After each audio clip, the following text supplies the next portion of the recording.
What's going on, people? Welcome back to Big TV. Listen, you hear it in my voice. I'm not feeling the best right now, but my first sample of my shirts just came out. They are live. The description, the link to them will be in the description down below. Listen, I don't want y'all to hear my sick voice, but let's get into the video. Also, don't forget to hit that like and subscribe button. And don't forget, welcome back to the Big Family channel.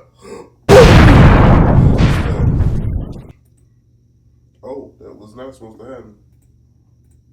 We've all seen a huge increase of billionaires in the world, and most of them are quite flashy and they like to show their wealth. But there are also many that fly under the radar. From the founder of one of the biggest companies in the world to the one that gave his entire fortune away, here are 15 extremely rich people who live as poor.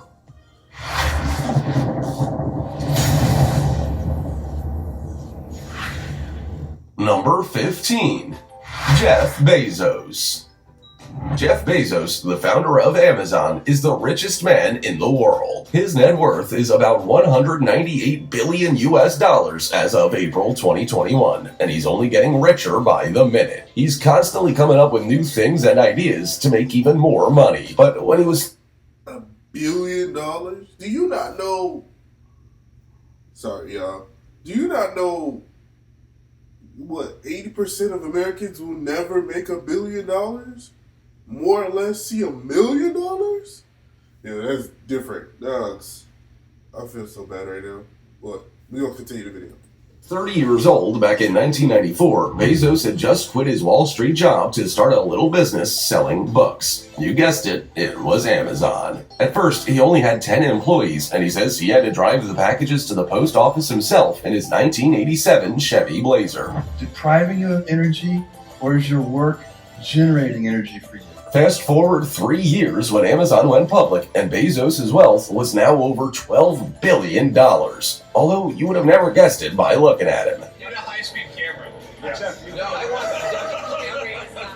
When he became a billionaire, Bezos swapped his Chevy for another model, a Honda Accord. Also, Amazon's headquarters were in the same street as a pawn shop, a heroin needle exchange, and a porno parlor. In fact, Bezos' desk was made out of an upscaled wooden door and some 2x4s. And not only him, actually everyone in that office had repurposed doors as desks. When they asked him why, he said it was on message. He wanted to make sure to spend his money on things that matter to the customers and not on things that didn't. Before we go on, like this video, smash the subscribe button and click the notification bell right now, or this centipede will crawl on your face when you're sleeping. Now, it's time for the star topic. This picture shows the perfect example of a rich businessman living an extremely frugal lifestyle. Well, except for the car, of course. Apparently, nobody in his neighborhood knew he was rich until he bought that Audi R8, and then hundreds of journalists and beggars swarmed to his door. Maybe that's why he was hiding his wealth. What do you think? Because that house is in ruins, especially when you see it next to a brand new car. Comment down below with the hashtag StarTopic and let us know your opinion in relation to what we just showed on screen. With that said, let's keep things moving. Number 14. Warren Buffett. Warren Buffett is the perfect example of the American self-made man. He bought his first stock market share at age 11, and when he was only 14, he bought a small farm. He is considered to be one of the best investors in history, and he is today one of the richest men in the world. But he still lives in his 3-bedroom little house where he got married 50 years ago in Midtown Omaha in Nebraska. He refuses to move. He says his current house has everything he needs, so why change it? Although he owns one of the biggest private jet companies in the world, he travels economy class. He drives his own car everywhere he goes and has never had a personal driver. He's the owner of 63 extremely successful companies, but he's never had a cell phone or a computer. He's a very different kind of billionaire, the kind that sends written letters to his CEOs. It's very easy to figure out the value of a bond. It can change tomorrow if interest rates change, but the cash flows are printed on the bond. The reason Buffett is so frugal is because he simply enjoys the simple life. He feels no need to spend big money or to shake hands with the big society. He's even said once that the happiest people are not the ones that necessarily have the best things, but they simply appreciate more what they have. The philosophy he seems to live by. Number 13. Mark Zuckerberg. Billions of dollars. We all know who Mark He will Zuckerberg never spend. Oh, my bad. Let's get back to it. lifestyle to this day.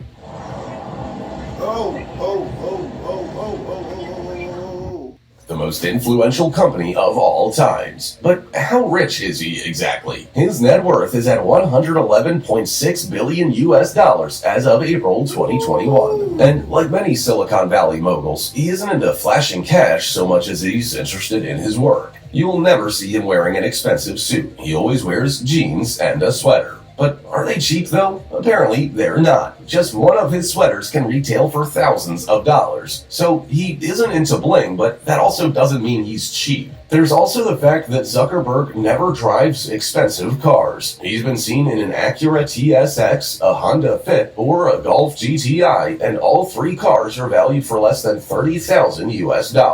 So I actually think when you do stuff well, you shouldn't have to do big crazy things. The only thing that he seems to spend lots of money on is real estate, and that's because wherever he goes, he is recognized. Therefore, when he buys a new house, he tends to buy all the houses around it for privacy. Zuckerberg isn't into traveling either. When he does travel, it's for work, and Facebook picks up the bill. Only security for him and his family cost the company $23 million in 2020. But he seems to be extremely philanthropic, too. He gives billions of dollars to charity and medical research yearly. Number 12. Chuck Feeney. Chuck Feeney has been nicknamed the secret billionaire, and that's because he's very good at not drawing attention to himself. If you see him walking down the street, you'd not even notice he's there. He looks like a senior citizen on his way to the bus stop. He originally made his fortune by co-founding the duty-free shoppers empire, but despite his incredible wealth, he lives a very normal and modest life. And he does more than that. In 1982, he secretly set up a foundation called the Atlantic Philanthropies, and he transferred almost all his money into it. For 38 years, he made countless donations to charities and universities all over the world. So much so that when he turned 89 years old, he made public that he was finally broke, and that this was his dream all along. This man made a fortune with his own sweat and hard work, and his dream was to give it all away to those who needed more. He even addressed the upper class once and told them not to wait until after death to experience the joy of giving away their money. Hold on. My boy really said, yo, all this money, I have to spend it on gangster. He's starting to sound like a real-life saint. The most endearing part of it all is that he never wanted people to know what he was doing. He didn't do it for the publicity. He just genuinely cared about people. Number 11. Azim Premji. Azim Premji is the founder, chairman, and director of Wipro Limited, which is an Indian multinational corporation that provides information, technology, consulting, and business process services. He has been called the Indian Bill Gates because of his major contributions to charity. The origins of his company are very humble. Wipro was founded by his father, and it was, at first, a cooking oil company. But the business tycoon transformed it into a worldwide conglomerate. You don't create wealth by redistributing wealth. You create wealth by creating wealth.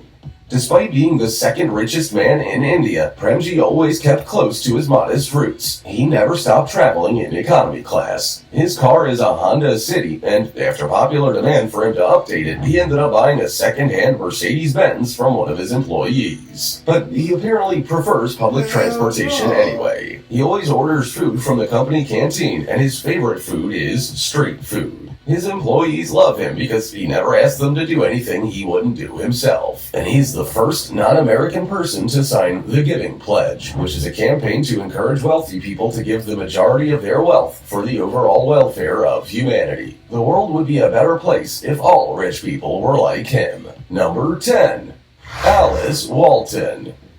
Alice Walton is the Walmart empire heiress, making her the richest woman in the world. Her net worth is calculated to be at $54.4 billion. She ranks 9th on Forbes' Billionaires list, and she doesn't mind spending her fortune. She's already built a $500 million private art collection. In 2011, she opened a $50 million Museum of American Art in Arkansas to house such an enormous collection. And 3 years later, she nonchalantly spent $44.4 million on one single piece of artwork by the artist Georgia O'Keeffe. But even if her lifestyle seems opulent, she's also donated millions over the years to the arts and other causes. She donated $225 million worth of Walmart shares to the Walton Family Foundation and also $120 million to the University of Arkansas. She also owns 2 Texas ranches where she's been breeding horses for years. And she also has her own charitable foundation that deals with causes like the arts, education, and health.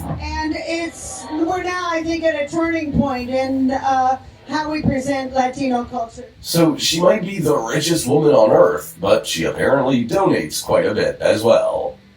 Number 9. Ingvar Kamprad. Ingvar Kamprad started the furniture empire IKEA when he was only 17 years old. Okay, I'm sorry.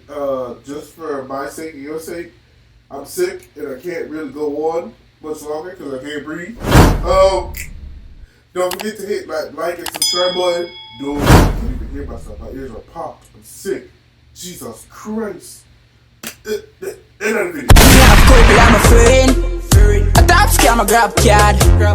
What make you think we go sad?